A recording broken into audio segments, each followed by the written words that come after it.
review for cases like this, where ordinary people are getting caught up in policies that remain on the books? Well, I couldn't speak to any specific case, nor would it be appropriate for me to do so. What I would say is that, and I've said this in other contexts as well, that we can do a couple things at the same time when it comes to Iran. We can seek to ensure, as we are doing, that Iran can never be allowed to acquire or produce a nuclear weapon, just as we put pressure on Iran's continuing support for terrorism and terrorist groups throughout the region. We can do those two things simultaneously. And in fact, our principled, clear-eyed pursuit of a means to verifiably and permanently prevent Iran from obtaining a nuclear weapon, that in turn allows us to take on, in a more effective way, other areas of Iran's malign activity and influence. Every challenge we face with Iran would be compounded, would be all the more difficult if Iran were on the precipice of producing a nuclear weapon, if Iran were on the precipice of producing a nuclear weapon, or certainly if Iran, over time, were able to cross that precipice. We are committed to preventing that. We are committed to preventing that for our own national security, for the national security of our close partners and allies in the region, but also because we know that all of these challenges would become more difficult and more complex. And the idea that we have talked about, going beyond this idea of compliance for compliance, going beyond this idea of lengthening and strengthening the nuclear agreement, is the idea that the mutual return to the JCPOA is necessary, but in the long term it's insufficient. It's insufficient because of Iran's continuing malign influence and malign activities in the region. And that's why using the stronger and longer JCPOA as a platform, we ultimately seek to negotiate follow-on agreements that address some of these areas of concern. And of course, Iran's continued support for terrorism throughout the region is a profound concern of the United States and our partners and allies. Yes? Yes, I wanted to ask about the national security strategy, or the interim guidance. It seems to differ from the past national security strategies in terms of making China the primary global threat. Russia seems to be, secondary. It doesn't have the sort of global language about Russia. That seems to reflect what the U.S. has focused on lately, which is China the last few years. My question is, how does Secretary Blinken plan to follow that? Does that mean in regions like Europe, where there are priorities related to China, priorities related to Russia, that the one related to China will take precedence? There's some things, Nord Stream 2, if that's an issue with Russia, does that need to be patched up so that we can work together on China? In the Middle East or Africa, where China and Russia are both active, is it more important to counter China? In other words, will this document be something that's acted on, and how will that work in the Secretary's diplomacy? Well, I think it's fair to say that the White House wouldn't have put out this document, and Secretary Blinken wouldn't have previewed it in his speech yesterday if it's not something we don't seek to adhere to, something that we don't seek to follow through on. Even before we get to China, I think I would be remiss if I didn't mention one of the defining features of this document, one of the defining features in Secretary Blinken's remarks yesterday. And that is that the foreign policy vision that President Biden has set out, and really our North Star in executing it, is a vision of foreign policy that delivers for the American people. At every step of the way, at every crossroads, we seek to make their lives more secure, create opportunities for them and their families, and to tackle the global crises that are increasingly shaping their futures. I believe the National Security Advisor has put it this way, that there's one simple question we should ask ourselves at every single policy decision: is what we are doing making the lives of the American people safer, easier, and better? And that's precisely what this policy sets out. It seeks to bridge that long-standing and in some cases wide chasm between domestic policy and foreign policy. Now, one of those issues that is really at the nexus of the domestic and the foreign is China. And that, of course, is because China is fundamentally a competitor of ours. It is a competitive relationship. It is a relationship that has adversarial elements that we all know about. It is a relationship that, when it's in our interest, can have cooperative elements. And I think the fact that one of the priorities that Secretary Blinken laid out in his speech yesterday, he did mention managing the biggest geopolitical test of the 21st century, our relationship with China. You didn't see other countries enumerated on his list of priorities in precisely the same way, because China is a strategic competitor that crosses virtually every realm. The economic realm, the security realm, the technological realm, our shared climate, weapons of mass destruction, the Indo-Pacific region itself. And so it is a challenge, I think, that in many ways is qualitatively different from the other country-specific challenges that we have. Now, that's not to say that we don't face threats from Russia, and in fact, we do. We, of course, just this week spoke about our actions against Russian government entities for their grave violation of human rights of their own citizens. The Director of National Intelligence is undertaking a number of reviews into Russia's malfeasance, including its interference in our elections, the reports of bounties on American service members in Afghanistan, the SolarWinds cybersecurity breach. So we are clear-eyed about the threat that Russia poses, and Russia also seeks to gain influence in regions that are somewhat farther afield from the Russian Federation. But Russia doesn't pose, or have the ability, I should say, to pose quite the same challenge that China does, given the way in which the China challenge transcends, I would say, these various realms in ways that other country-specific threats don't always do. So does that mean, like in Region X, when it comes to China, the Secretary will follow the course that is most useful in competing with China in Region X, rather than whatever other influences? No, I think that the way to think about it is that the Secretary or the President in Region X, Y, or Z will pursue what's in our interests and what's consistent with our values. And in many cases, what is in our interests and consistent with our values will be to push back on adventurism on the part of Russia or China. But I would hesitate to apply a cookie cutter model to it, because each situation, each region is going to be somewhat different.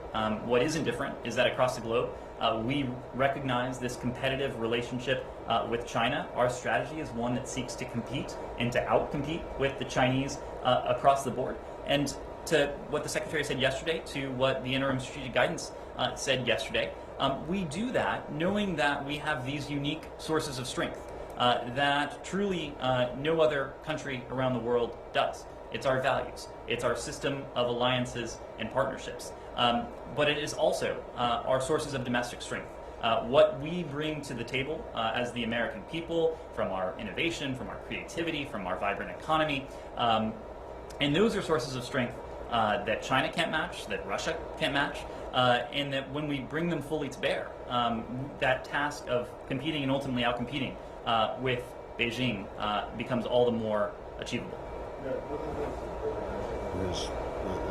And the first question was Nord Stream 2. Mm-hmm. And I'm just curious, there's another report today about yet more ships, or another ship that was not sanctioned, but that is involved in laying the pipeline. And I'm just wondering, the Secretary is supposed to go up to the Hill next week, to the House Foreign Affairs Committee. Are you asking a question, or are you looking for... I'm wanting to know if he's going to be able to tell them anything about adding additional sanctions onto. And I see Nick is standing up, but we still have a lot of other stuff to go through, including Yemen, Lebanon, refugees, and I also have a question on Bahrain. So maybe he should sit down, because you're going to have to go through all of this. We'll let Nick assume whatever posture he would like. So on Nord Stream 2, we have spoken about the report that we submitted to Congress in recent days. That report to Congress did detail the sanctionable activity of KBT Rus, an entity knowingly selling, leasing, or providing the vessel Fortuna for the construction of the Nord Stream 2 pipeline. It was the department's analysis and determination that the Fortuna was engaged in just the sort of activity that was prescribed in the Protecting Europe's Energy Security Act, or PISA. Now, of course, this is not the end of the story.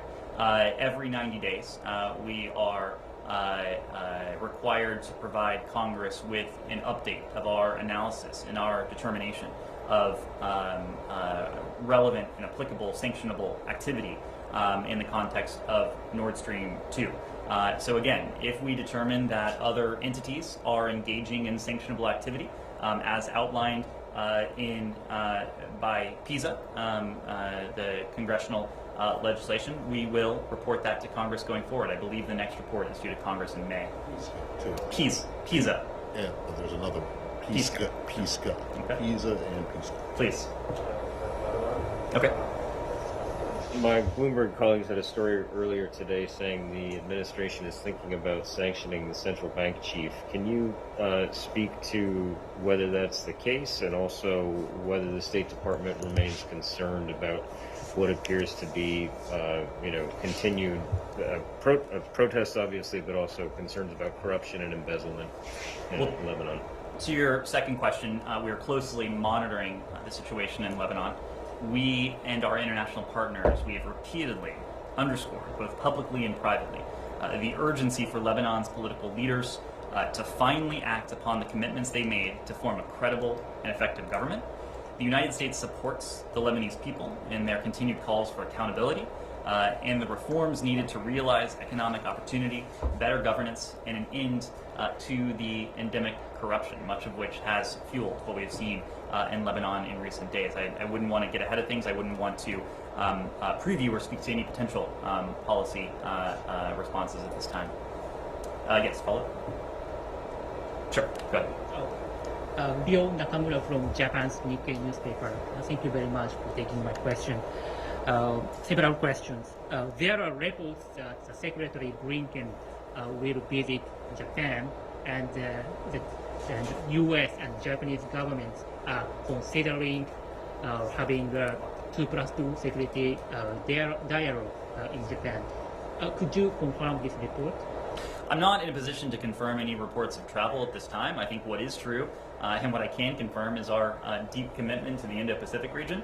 Obviously, the Secretary has had an opportunity to speak with many of our close counterparts, including our treaty allies in the region, other partners in the region. I think you'll see us continue to demonstrate our commitment to the Indo-Pacific going forward. Second question. I want to ask you about the importance of the in-person meeting in the U.S. diplomacy. What do you think is the difference between in-person meeting and virtual meeting in terms of messaging? Do you regard in-person meeting as a better way to demonstrate the strength of the U.S. strength of partnership with American allies?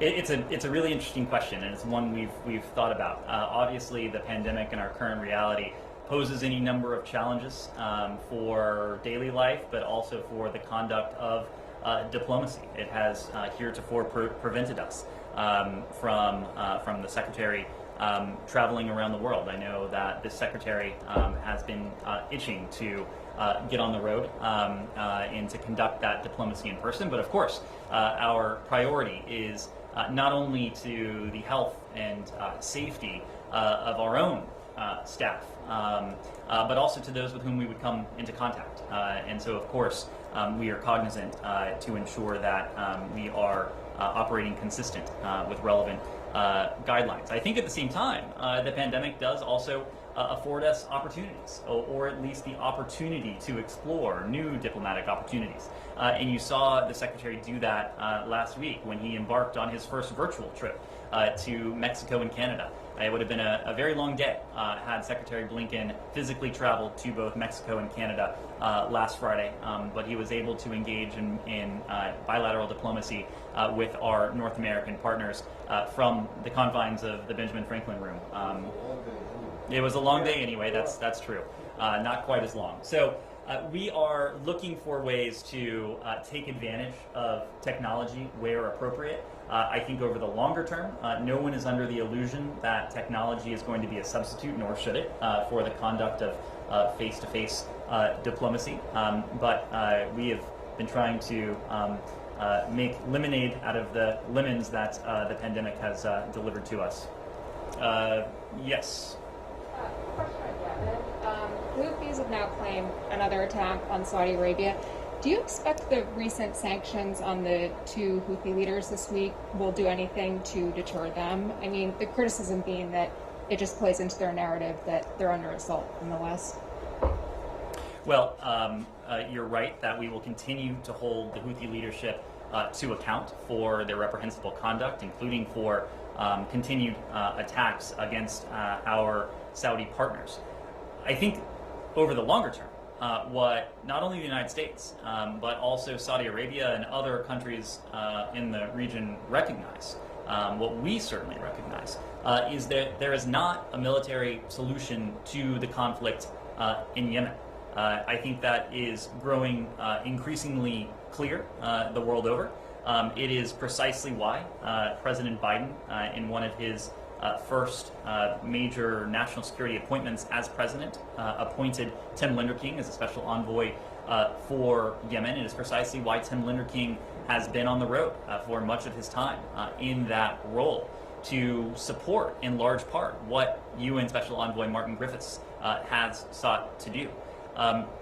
And so I think just as we continue to put pressure on the Houthi leadership, we are going to continue to work with all relevant parties to see to it that we can achieve a durable and a lasting, first a ceasefire and a durable and lasting political settlement. Ultimately, that is what will bring an easing of the humanitarian suffering to the people of Yemen, and what will also, I think, lead to a more stable Yemen and ultimately a more secure Saudi Arabia as well. Yes? A couple questions on Ethiopia. The Prime Minister's office announced yesterday that they are investigating what they say are credible reports of atrocities. Do you think that is enough? You've previously called for an independent international investigation. Do we think that is enough? Is it enough that they would conduct their own? Well, we have repeatedly engaged the Ethiopian government on the importance of ending the violence, ensuring unhindered humanitarian access to Tigray, and allowing a full, independent international investigation into all reports of human rights abuses. We also noted the commitments, the public commitments that the Prime Minister had made in recent days. Secretary Blinken spoke to the Prime Minister earlier this week, on Tuesday, I believe it was, and the readout of that call noted that Secretary Blinken raised Prime Minister Abiy's own commitments. I think what we're going to look to are both the right words, but of course, even more importantly, the follow-through. And it's that follow-through that is important for us to see, precisely because it is that follow-through that will be so important to end the plight of the people of Tigray, to put an end to these reports of terrible human rights abuses that have plagued that region in recent weeks. You said that atrocities have been committed by multiple parties in your readout on Tuesday, your statement over the weekend. Can you be more specific in terms of who you believe are committing these atrocities? And if not, why wouldn't you name names on this? There have been a number of reports that have emerged, a number of credible public reports. Before we, rather than speak to that at this moment, we've called on all relevant parties to ensure that these atrocious human rights abuses come to an end. We've been clear that Eritrean troops need to leave, that these abuses on all sides need to come to an end. When you say Eritrean troops need to leave, do you believe that they are in part responsible for some of these atrocities? Again, we've seen multiple reports of these atrocities. It's increasingly clear that what has transpired in Tigray has been reprehensible. And so our focus is on bringing this conduct to an end. That's why we've engaged at multiple levels, including recently with the Prime Minister of Ethiopia himself, to see to it that humanitarian access is allowed, and to see to it that the Ethiopian government and to call on all sides to do all they can to bring the suffering of the people of Tigray to an end. Yes. Sorry, just one last one. The EU has named a special envoy, and they've made the decision to withhold aid to Ethiopia over all of this. Why haven't you taken similar steps? Well, we have taken steps that are very much in line with what you have heard from the EU to bring an end to the reported human rights abuses in Tigray. We have been very clear in our words. We have been very clear in our private words with relevant parties as well. And I think you will see a continued focus on the part of this administration on Tigray, given the atrocious reports that have continued to emanate from the region. Yeah. Okay. Either requested access to that region or been granted access to that region? So USAID, U.S. Agency for International Development, issued a statement earlier this week, I believe it was, noting that they are sending a disaster assistance response team, or DART, to Tigray. So we are very much engaged in doing all we can to facilitate and to provide some of this humanitarian relief to the people there. Yes. Kashmir. It's been a while for ceasefire to stay into effect, but peace is tenuous, and I'm curious if you've had any specific conversations, what Secretary Blinken is going to do to ensure or try to ensure that the ceasefire maintains. Well, I think we said this yesterday, but it is true that we have continued to follow very closely developments in Jammu and Kashmir. Our policy towards the region has not changed. We call on all parties to reduce tensions along the line of control by returning to the 2003 ceasefire commitments. We condemn terrorists who seek to infiltrate across the line of control. When it comes to how we will support that, we continue to support direct dialogue between India and Pakistan on Kashmir and other areas of concern. There are a number of Kashmiri leaders who feel voiceless in the process. Is the United States going to do anything to actually engage not just the officials from the Indian and Pakistani official delegations, but Kashmiris within the contested region to see what you can do to help elevate their voices in a solution? I don't have anything for you on that. If there's anything you can add, we will. Yes, please. I'd like to ask about Brazil. Secretary Blinken has already spoken with Minister Ernesto Araújo, but I would like to know when President Biden will speak to President Bolsonaro. Well, I wouldn't be in a position to preview any potential calls on the part of the White House. I think what is true pertains to our partnership with Brazil.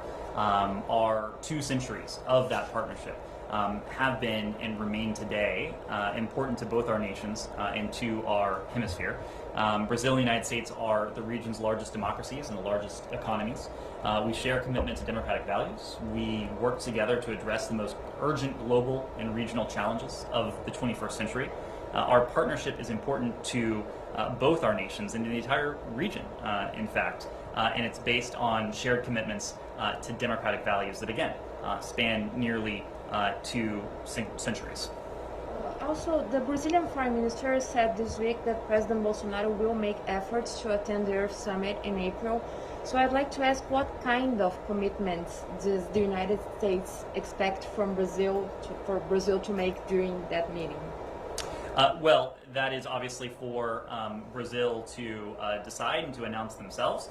I think what is true is that the President, Secretary of State, Special Envoy for Climate, John Kerry, they're focused on advancing action at home and around the world to reach net zero emissions globally by mid-century and to keep the limit of 1.5 degrees Celsius average temperature increase within reach.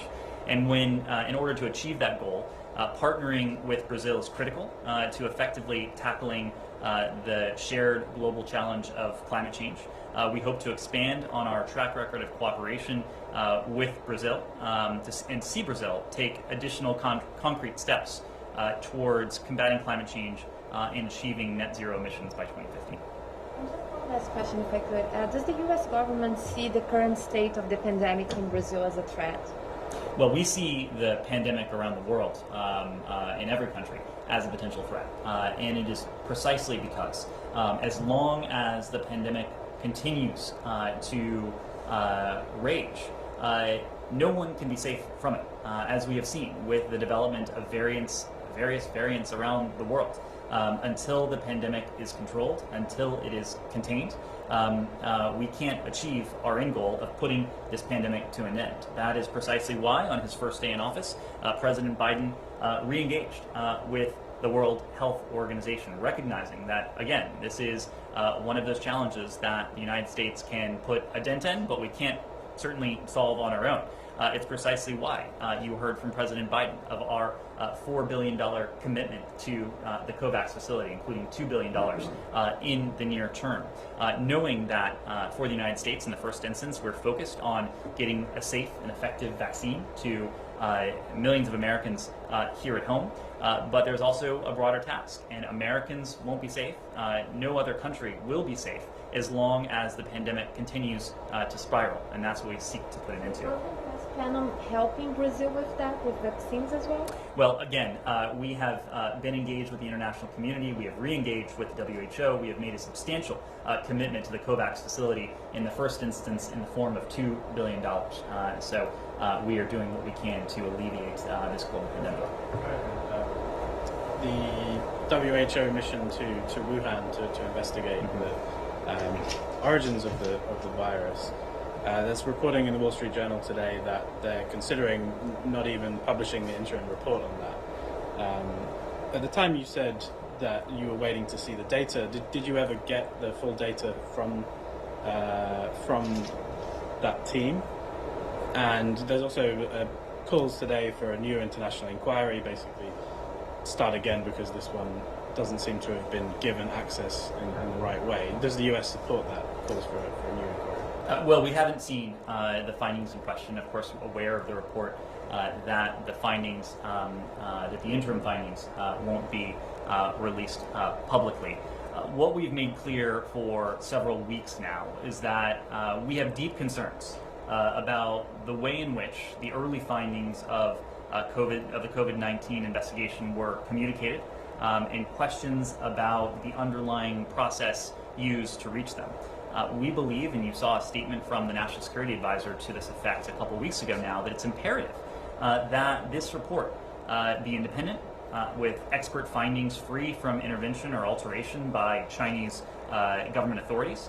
And to better understand this pandemic and prepare for the next one, we know, and we've continued to call upon China to make available its data from the earliest days of the outbreak. The important point here is that it is not just about understanding what happened when it comes to the origins of this pandemic. It is about learning and doing, being positioned to do everything we can to protect ourselves, the American people and the international community, against pandemic threats going forward. That's why we need this understanding. That's why we need this transparency from the Chinese government.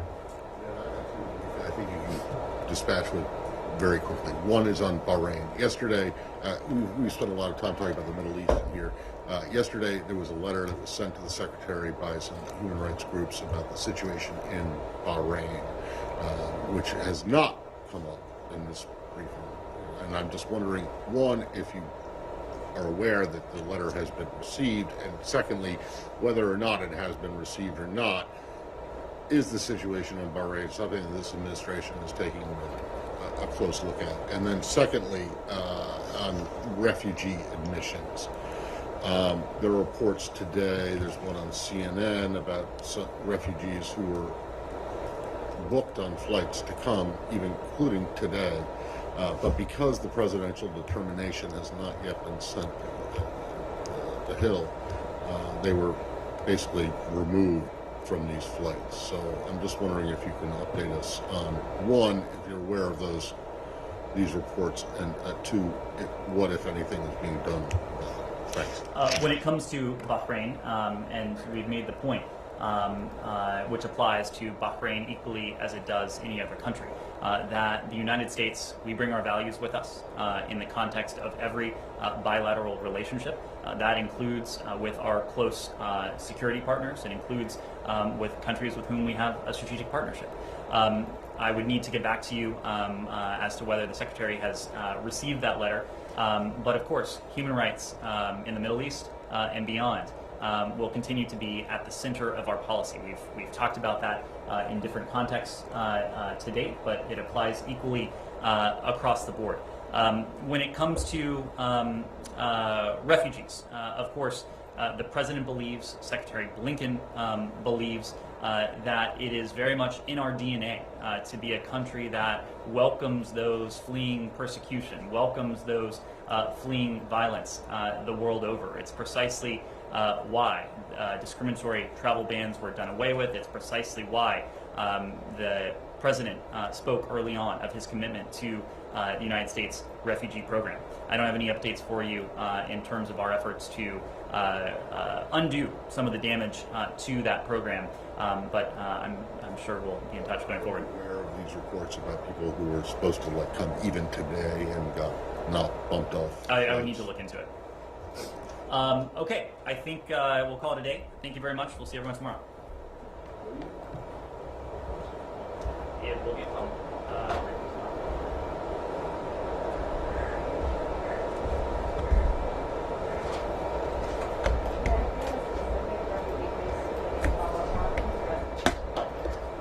PRM is maybe the best down. Okay.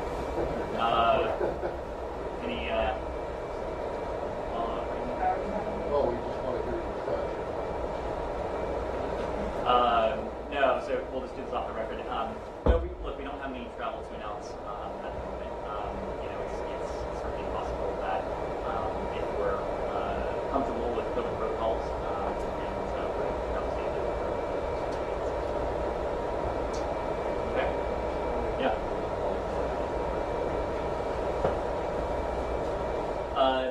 In terms of a broad review, I wouldn't have sort of immediate expectations. I think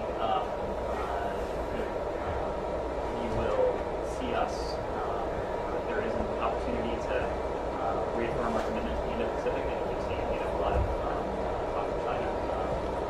Good boss. That's a wrap. Cool. Have a good one, man. Thanks a lot, man. You got it. See Take you care. tomorrow.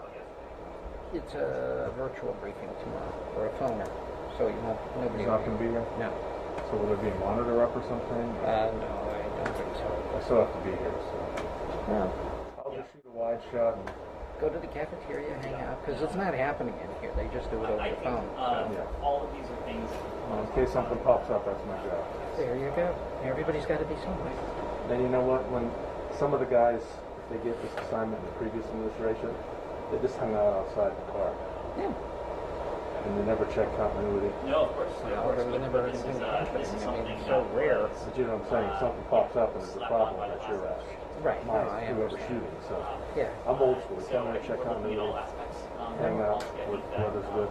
Go sit in the car, go sit in the cafeteria, get a There you good go. cup of coffee. But I've got all my expenses and all my other admin done, so it's There like, you go. All right. Have a good one. take care now.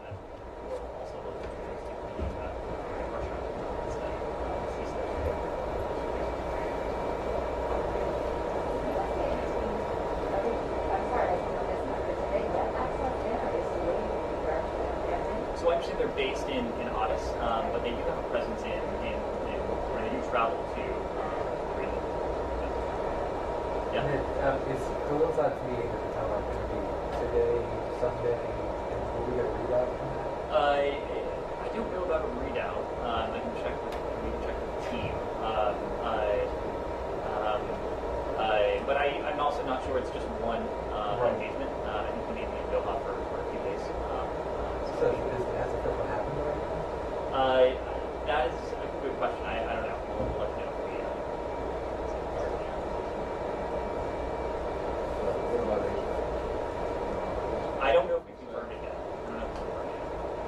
They announced. Oh, okay. Well, if they've announced it, we've confirmed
Okay, good to meet you. Thanks. You're good.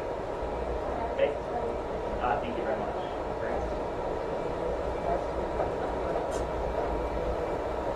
The link material for the problem.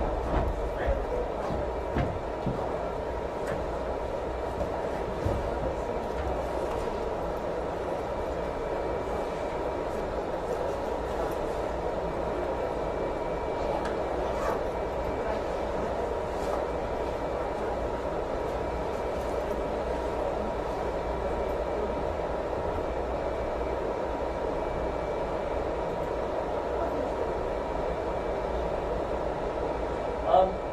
Look, I think that we know that we have to have a strong partnership with Google. We have a lot of their interest in climate, one of the economic climate, another. I think we're going to have some disagreements. I think it's one of those countries where there may be question of how we speak to more directly going forward. But at the same time, we're going to have to work with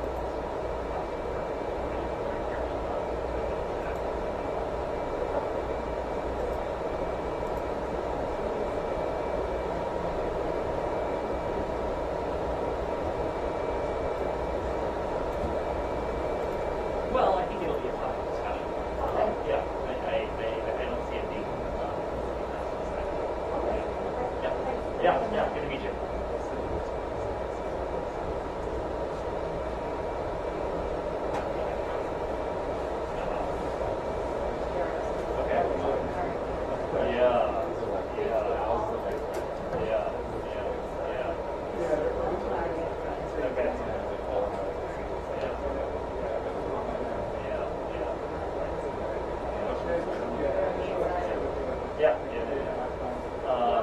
I don't know. I'll see if there's any more ways we have.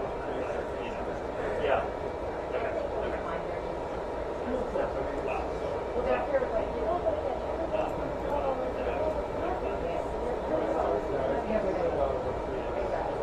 All right, thank you. All right. Okay. Yeah. Shoot me. All right. Yeah. You just gonna work out of here? No, Getting I'm up not. is just too much for you? I realize I should send Ned's comment to our WHO For Brazil? on the interim report or whatever. Oh, yeah. What's happening? You know, mixing up days of the week, never getting weekends. Was I gonna know. have to go to Wilmington again this fucking Start weekend. getting bad habits, like you don't need to brush your teeth because like no one's gonna see you. I was like, when I was in Wilmington over the weekend, I was like, I forgot to brush my teeth like 3 times. I was like, okay, you're around people, you have to brush your teeth. Not if you have a mask on. No, you really do. You really do. How's Pam? Good. The little one had her 5th birthday, so I have no babies anymore. She's still a baby. Yes. Did she get to have anybody over? Yeah, we have Did this she have a little kitty cuddle couple of folks in our bubble that we're scheduled to come in. She actually just saw them yesterday and today. So. Good. All right. It's not too depressing then. No. Plus these kids, as long as they get some presents, they're happy. They don't have any basis for comparisons. You know what I mean? Give him some bread, give him some sugar. It's all Yeah. move on with your day. Oh, but I got her. I was like, I gotta do something. I was going home and I went by the grocery and grabbed some roses and big balloons. Sweet. Yeah. But then Abby was slightly jealous that I And it was a bit of a fail. Yeah. But it was very because sweet. they were like nicer roses than Valentine's Day.